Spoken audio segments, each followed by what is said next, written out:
ಇವತ್ತು ನಾವು ಮಾತಾಡ್ತಿರೋ ಸಿನಿಮಾ ಲುಕ್ಮಾನ್ ಅವರನ್ ಮತ್ತು ದೃಶ್ಯ ರಘುನಾಥ್ ಅಭಿನಯದ ಮಲಯಾಳಂ ಮೂವಿ ಅತಿ ಭೀಕರ ಕಾಮುಕನ್. ಹೆಸರೇ ಹೇಳುವಂತೆ ಇದೊಂದು ಪ್ರೇಮಕಥೆಯೇ ಅಥವಾ ಇದರ ಹಿಂದೆ ಬೇರೇನಾದರೂ ಇದೆಯೇ?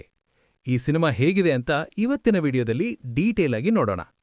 ಸಿನಿಮಾದ ಒನ್ಲೈನ್ ಕಥೆ ಬಗ್ಗೆ ಹೇಳ್ಬೇಕಂದ್ರ, ನಾಯಕ ಒಬ್ಬ ಸಾಮಾನ್ಯ ಯುವಕ. ಅವನೊಬ್ಬ ಹುಡುಗಿಯನ್ನ ಗಾಢವಾಗಿ ಪ್ರೀತಿಸುತ್ತಿರುತ್ತಾನೆ. ಆದರೆ ಅವನ ಆ ಅತಿಯಾದ ಪ್ರೀತಿ ಯಾವ ಹಂತಕ್ಕೆ ಹೋಗುತ್ತದೆ? ಆ ಪ್ರೀತಿಯಿಂದ ಅವನ ಜೀವನದಲ್ಲಿ ಮತ್ತು ಆ ಹುಡುಗಿಯ ಜೀವನದಲ್ಲಿ ಏನೆಲ್ಲ ಏರುಪೇರುಗಳಾಗುತ್ತವೆ ಎಂಬುದು ಈ ಸಿನಿಮಾದ ಎಳೆ. ಇದು ಕೇವಲ ಲವ್ ಸ್ಟೋರಿ ಅಲ್ಲ, ಇದರಲ್ಲಿ ಸಸ್ಪೆನ್ಸ್ ಮತ್ತು ಡಾರ್ಕ್ ಹ್ಯೂಮರ್ ಕೂಡ ಇದೆ. ಪ್ಲಸ್ ಪಾಯಿಂಟ್ಸ್: ಲುಕ್ಮಾನ್ ಅವರು ಯಾವಾಗ್ಲೂ ನ್ಯಾಚುರಲ್ ಆಕ್ಟಿಂಗ್ಗೆ ಹೆಸರುವಾಸಿ. ಈ ಸಿನಿಮಾದಲ್ಲೂ ಒಬ್ಬ ಅತಿ ಭೀಕರ ಪ್ರೇಮಿಯ ಪಾತ್ರದಲ್ಲಿ ಅದ್ಭುತವಾಗಿ ನಟಿಸಿದ್ದಾರೆ. ನಾಯಕಿ ದೃಶ್ಯ ರಘುನಾಥ್ ಕೂಡ ತಮ್ಮ ಪಾತ್ರಕ್ಕೆ ನ್ಯಾಯ ಒದಗಿಸಿದ್ದಾರೆ. ಸಿ ನಿತಿನ್ ಅವರ ಮೇಕಿಂಗ್ ಶೈಲಿ ಚೆನ್ನಾಗಿದೆ. ಕಥೆಯನ್ನು ಎಲ್ಲೂ ಬೋರ್ ಆಗದಂತೆ ಕಟ್ಟಿಕೊಡುವ ಪ್ರಯತ್ನ ಮಾಡಿದ್ದಾರೆ.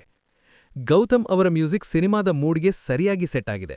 ವಿಜುವಲ್ಸ್ ಕೂಡ ತುಂಬ ಕಲರ್ಫುಲ್ ಆಗಿದೆ. ಮೈನಸ್ ಪಾಯಿಂಟ್ಸ್: ಸಿನಿಮಾದ ಮೊದಲ ಭಾಗ ಸ್ವಲ್ಪ ನಿಧಾನವಾಗಿ ಸಾಗುತ್ತೆ ಅಂತ ಅನ್ನಿಸಬಹುದು. ಕೆಲವು ಕಡೆ ನಮಗೆ ಮುಂದೇನಾಗುತ್ತೆ ಅನ್ನೋದು ಸುಲಭವಾಗಿ ಗೆಸ್ ಮಾಡಬಹುದು.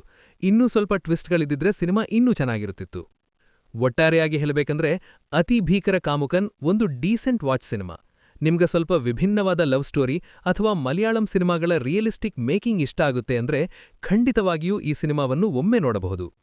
ನಿಮಗೆ ಈ ರಿವ್ಯೂ ಇಷ್ಟ ಆದಲ್ಲಿ ವಿಡಿಯೋ ಲೈಕ್ ಮಾಡಿ, ನಿಮ್ಮ ಫ್ರೆಂಡ್ಸ್ ಜೊತೆ ಶೇರ್ ಮಾಡಿ. ನೀವೇನಾದ್ರೂ ಈ ಸಿನಿಮಾ ನೋಡಿದ್ರೆ ನಿಮ್ಮ ಅನಿಸಿಕೆಯನ್ನ ಕಮೆಂಟ್ ಬಾಕ್ಸ್ನಲ್ಲಿ ತಿಳಿಸಿ. ಇದೇ ತರಹದ ಹೆಚ್ಚಿನ ಸಿನಿಮಾ ಅಪ್ಡೇಟ್ಸ್ಗಾಗಿ ನಮ್ಮ ಚಾನೆಲ್ಗೆ ಸಬ್ಸ್ಕ್ರೈಬ್ ಆಗೋದನ್ನ ಮರಿಬೇಡಿ. ಮುಂದಿನ ವಿಡಿಯೋದಲ್ಲಿ ಸಿಗೋಣ. ಧನ್ಯವಾದಗಳು.